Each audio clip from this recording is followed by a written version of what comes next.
Arriving in the Cumbrian town of Penrith by train for the first time, one is greeted by the impressive view of the ruined Penrith Castle. This sandstone ruin sits on one of the highest points in the town and was almost certainly built as a defence against Scottish invasion, as so many of the fortified buildings in Cumbria and Northumberland were.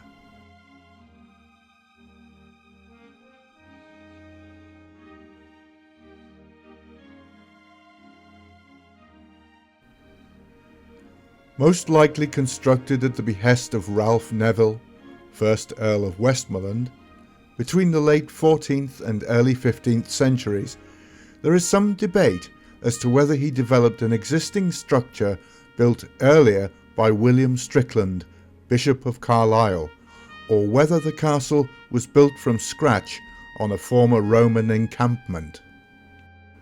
Richard Neville, Ralph's son, inherited Penrith Castle outright upon the death of his mother, Ralph's second wife, in 1440. Richard had been Warden of the West March since 1420, and as such he was responsible for protecting the border in the northwest from Scots invasion. Penrith Castle gave a suitable vantage point from which to perform this duty. In 1444, the Neville estates at Penrith were valued at £350.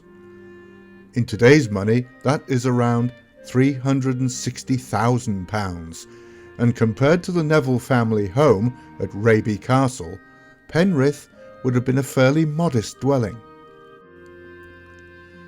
In 1460, Penrith Castle and estates were inherited by Salisbury's son, Richard, Earl of Warwick, also famously known as the Kingmaker, who died at the Battle of Barnet in 1471.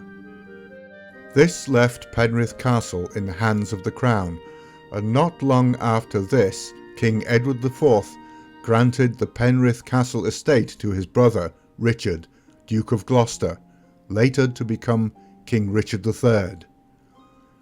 It is thought that Richard, who was also made Sheriff of Cumberland and Lord Warden of the West March, based himself mainly at Penrith between the years of 1471 and 1485, as his role was to secure the county against the Scots and to keep rival local families under control.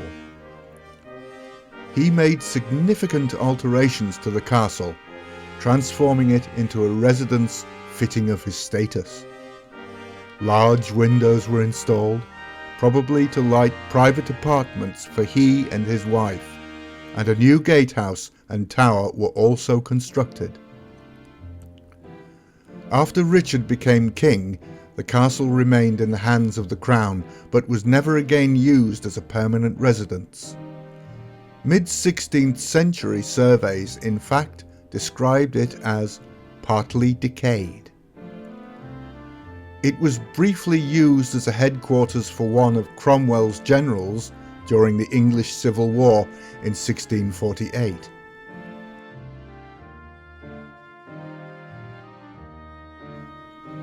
In the 1840s, it was sold to the Lancaster and Carlisle Railway, who used it for stabling horses, and in 1912, Penrith Urban District Council acquired possession and created a park within the grounds, which had its official opening in May 1923.